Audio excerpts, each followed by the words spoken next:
I believe this man is one of the main cooks for the Hare Krishna food team. Make some noise, show him some love, please.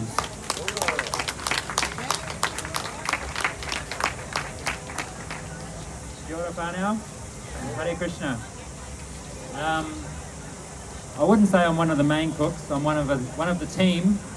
We've a big part of the philosophy of the Hare Krishna movement is to provide nourishment, material and spiritual nourishment to people. Generally, most people are in a state of varying degrees of suffering, either materially, so many miseries in this world, one thing and another. So we understand that the solution to all problems are actually of a spiritual nature, and they come down to you can't fix a problem using the same kind of consciousness that created the problem. So we understand that the main problem in this world is a consciousness problem, and the consciousness being I and mine. I am this, and this is mine. When we understand that we are not our bodies, that actually we're not a man, we're not a woman, we're not a Maori, we're not a European, we're not old, we're not young, we're not a fireman, we're not a policeman. We're none of these things. All these things are temporary, and we can our real nature is actually the spiritual nature within. You are not your body. That's the beginning understanding of spiritual life. So once we understand we're not our body, then we can't claim proprietorship over everything. We haven't actually created anything. Somebody makes a table, they think they own it. Somebody buys the table, they think they own it. Somebody uses the table, they think they own it. But actually, who made the wood? There's a story where there's one man, a scientist, he's in his laboratory and he believes he can create life. So he goes to God and says, I can create life. I challenge you. And God's okay. So then they say, I'll meet you down by the river and we'll create life and we'll see who can create life. So then they meet at the river, God creates life, no problem. The scientist gets some earth and goes to start to create life. And God says, hang on, get your own earth. So actually everything we have is given to us. Everything everything we need to survive is given to us. The earth is given to us, the rain, the sun, the seeds. People talk about an investment. I put some money in, the bank will give me 3%. You get a corn, you get one corn, your investment, you get 1,000 seeds back. What percentage is that? So this is a natural gift economy coming from God. We don't actually need all the things that this society is trying to entrap us into. So we advocate a simple life, living very simply. We don't need so many things. We're trapped, and the media and so many things are advertising we need this, we need that. We don't actually need these things. We should live simply and utilize our time for understanding higher truths. Once upon a time, there used to be you could go and drink water, and it was water, nothing else. Once upon a time, you could eat food from the ground that was actually a cauliflower. There was nothing on it. Once upon a time, we could actually read labels that were what they said they were. And there was things there that we knew what they were, not chemicals and numbers. Once upon a time, policemen were there, we could trust them to protect us. Once upon a time, our leaders were honest. That's a distant memory. I don't, that's a distant memory that none of us can remember. An honest politician, someone that actually honoured what they said and was upright and pious. In days gone by, in ancient history, there were pious kings and pious leaders who cared for their citizens very deeply.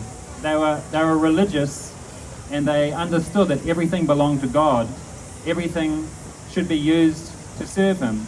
And with that mood, with that consciousness, the citizens were very happy, and there was an abundance. That's an ancient history. Well, it's not recent history. We don't see this in present times. We see the policies that the present leaders around the world are introducing. They don't bring unity. They don't bring peace. They don't bring harmony. They don't bring abundance. So this is not good leadership. When we have leaders who actually bring peace and harmony and abundance and happiness to the citizens, that's good leadership. So we can see so much division within our society now, around the world, within our families, within our workplace, within our religions. So much division. So this isn't good leadership. So our understanding is that there is one God, that the goal of human life is to re-establish our eternal loving relationship with Him. There are ways that we can do that, and this age that we're living in is the age of quarrel, hypocrisy, and lies. There are 4 things that hold up society: austerities, mercy, cleanliness, and truthfulness. Austerities have gone. Nobody wants to do austerities anymore. Mercy or compassion, almost gone. Nobody cares about anybody very much these days. Everybody is, again, I and mine. What I can get, let me get for me. And cleanliness also. There's something remaining, but not so great. And truthfulness is the last leg that is still standing, and that is also crumbling. People everywhere we see is lies and cheating. So how do we rectify this? How do we change the situation? Now is our time. This is a revolution time. This is a time when we have an opportunity to actually make a change. But the change isn't coming with a change in government. The change isn't coming with a drop of mandates. The change isn't coming with any material change that you want to make. The change has to come with a change of consciousness. We have to change our consciousness from thinking, I am this and this is mine. We have to change that consciousness to I am a spiritual being and nothing belongs to me. Everything belongs to God. If we understand that everything belongs to God, then there's nothing to fight about, because we don't claim proprietorship falsely. And everything you need will be provided. We've experienced in this little village here that actually everything is here we need. We don't lack for anything. And there's no money changing hands within this village. So in our scriptures, there's descriptions of the spiritual world beyond this material universe. And in the spiritual world, it's said that every song, every step is a dance. Every word is a song. And there are trees there that are wish-fulfilling trees. So you desire something, instantly it is there. So, and everything is composed of life. Here, everything is composed of matter, and now the consciousness, the living being, dwells within the matter. But in the spiritual world, everything is made of that spiritual energy, so it is fully alive. So we've had a little bit of a taste here in this Hare Krishna kitchen and in this village of this wish-fulfilling spiritual world. I was cooking the other day and I saw some semolina there, so I thought, oh, I'll make a sweet, but I thought, oh, it would be so nice to make some cream rice for everybody. Everybody likes nice cream rice. So, but we need a lot of people here, we need a lot of milk. So then someone heard me and they said, how much milk do you need? And I said, oh, we need maybe 40 litres. And they said, you need more? And I said, yeah, maybe 50 litres would be good. Okay. I carry on cooking the semolina. 20 minutes later, 50 litres arrived of organic milk. This is wish fulfilling spiritual world. Okay, so this is how the kitchen happens. We arrived here with very little resources. We had one little gazebo, a couple of burners.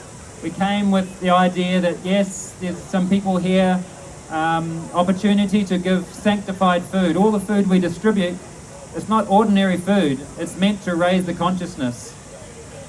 It is cooked with love for the pleasure of God. It is offered to God. He is a person. He gets to taste it first. And after he has tasted it, then it becomes sanctified, blessed food. And then we distribute that food to everybody. And in that way, the consciousness becomes elevated slowly, slowly through. That's why our food tastes so good. People ask, what's your special ingredient? It's love. That's it. You can't buy it in the supermarket. So this is our service. Hare Krishnas are here to serve humanity. We want to bring the consciousness of people higher and higher till they understand the goal of life, and that way they can give up all the things that are causing them problems and miseries. You know, when you do something and you get a reaction and you suffer, you think, oh, I shouldn't do that anymore. So we want people to come to the consciousness where they don't do those things in the first place. Yeah. And so that way we can be happy and we can live very peacefully. Everybody is saying, yes, peace and love, peace and love, peace and love. That's great. It's a good desire, but it's not enough. It's not enough. It's a good desire, but you have to have a methodology. You have to have an understanding of how to achieve that. There is a formula. There is a formula how to achieve peace. You have to understand that God is the proprietor of everything. He is the friend of everyone, and everything should be done for His pleasure. Those three things, if we implement those three things in our life, there will be peace. Our spiritual master, A.C. Bhaktivedanta Swami Prabhupada, he came to the West in the 60s, in the middle of the hippie revolution. At that time, there was sex, free sex and drugs, and it was the 60s. It was all going on. So he came and he advocated, you chant Hare Krishna, you give up meat, you give up illicit sex outside of marriage, you give up drugs, and you do these things. And people's lives became transformed at that time. So we're in the middle of another revolution here. So we're advocating the same things. Please be respectful to everybody, be humble, be tolerant, and at every opportunity you have, you chant this Hare Krishna mantra. It is a magic. It transforms people's lives. Okay, you can be a Christian, you can be Muslim, you can be Buddhist, you can be atheist, you can be Satanist. I don't care. You chant Hare Krishna, and it will enhance your faith. If you're a Christian, we know many Christians who chant Hare Krishna. It increases their love for Christ. There's no problem.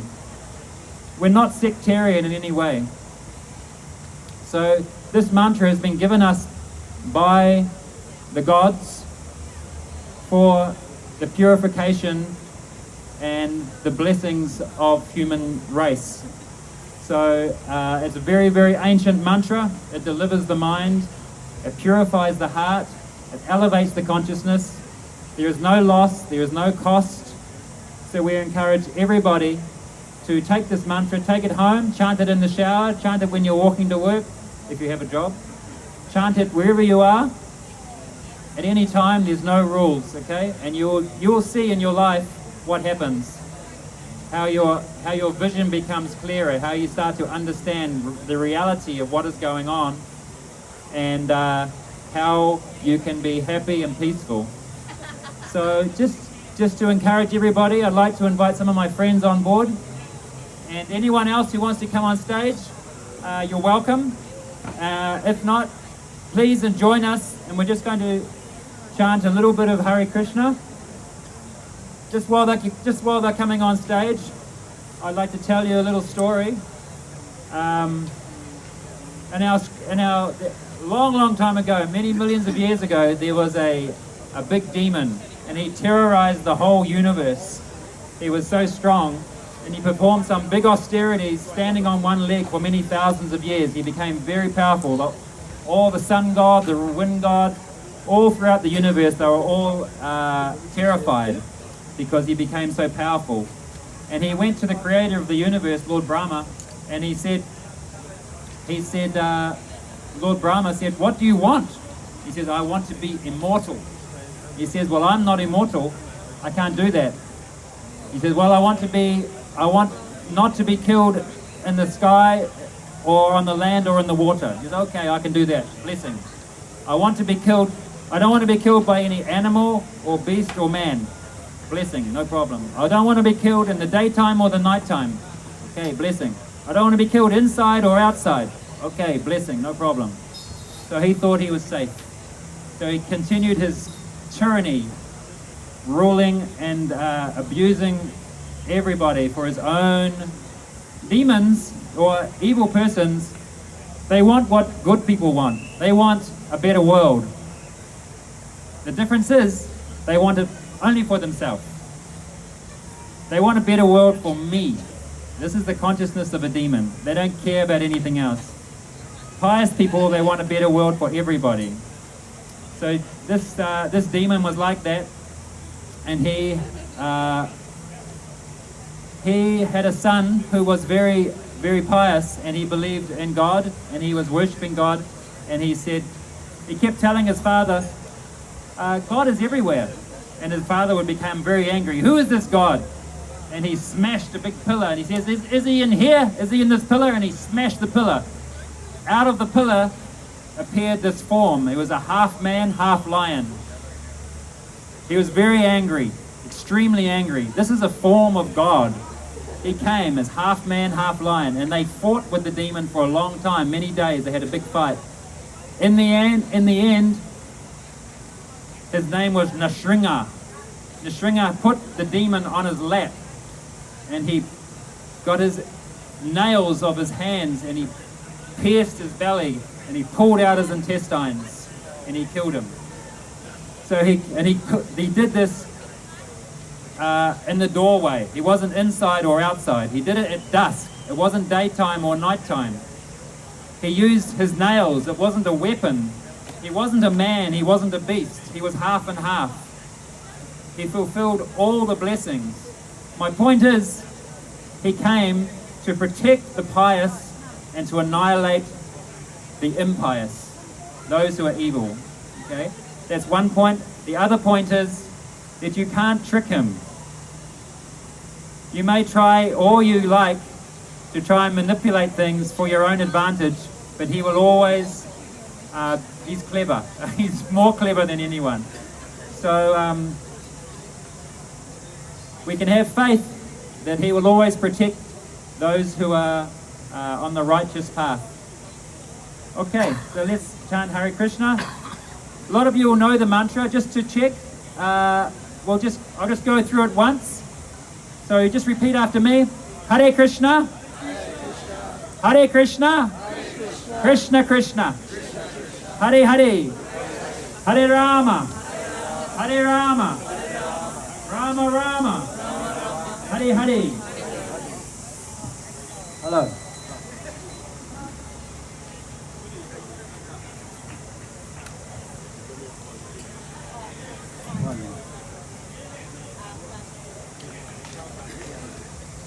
Hare Krishna, Hare Krishna, Krishna Krishna, Hare Hare, Hare Rama, Hare Rama, Rama Rama, Hare Hare, Hare Krishna, Hare Krishna, Krishna Krishna,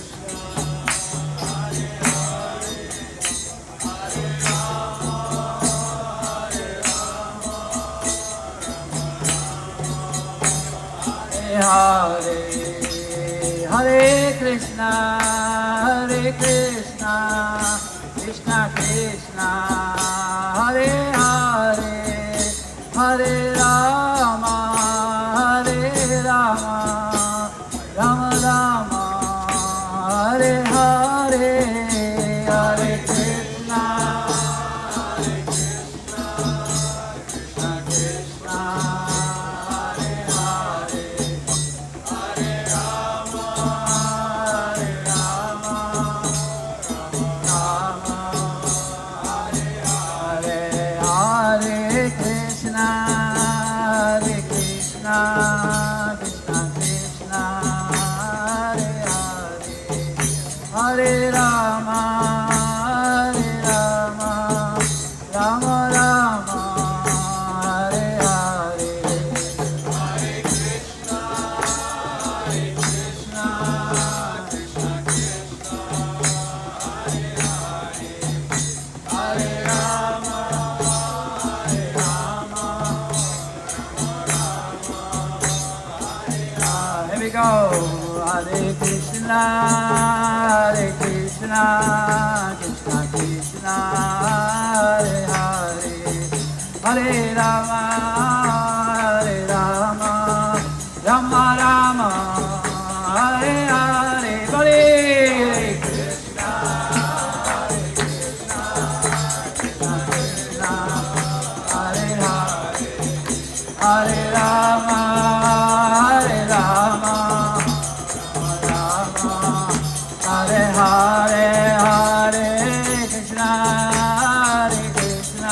Hare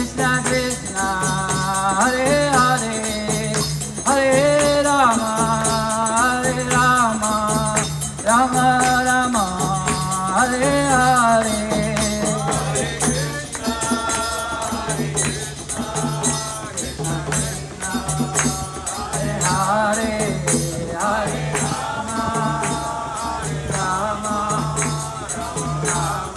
Hare Rama, Hare Hare,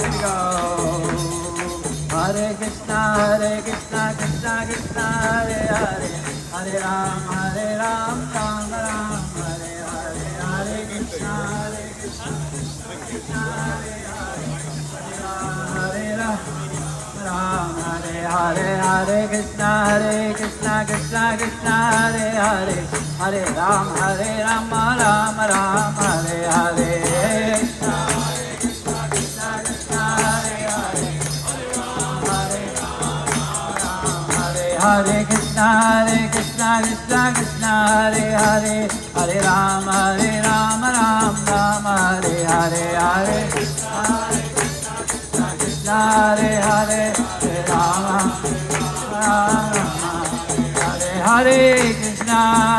Hare Krishna, Krishna Krishna, Hare Hare, Hare Rama, Rama Rama, Hare Hare.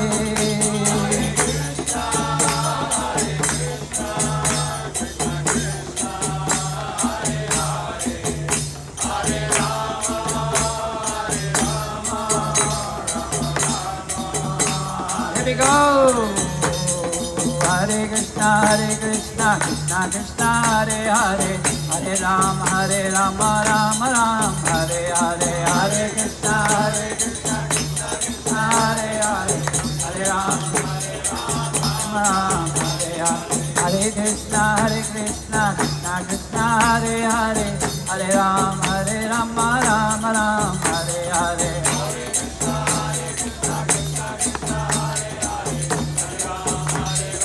Mahaprabhu, Jai Satchinandana, Jai Satchinandana, Jai Satchinandana, Jai Satchinandana, Jai Satchinandana, Jai Satchinandana, Jai Satchinandana, Gaurari, Gaura Hare, Jaya Gaura Hare,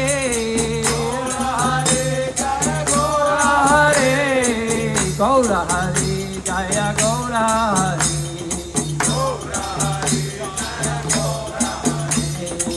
Hare Krishna, Krishna Krishna, Hare Hare, Hare Rama, Rama Rama, Hare Hare.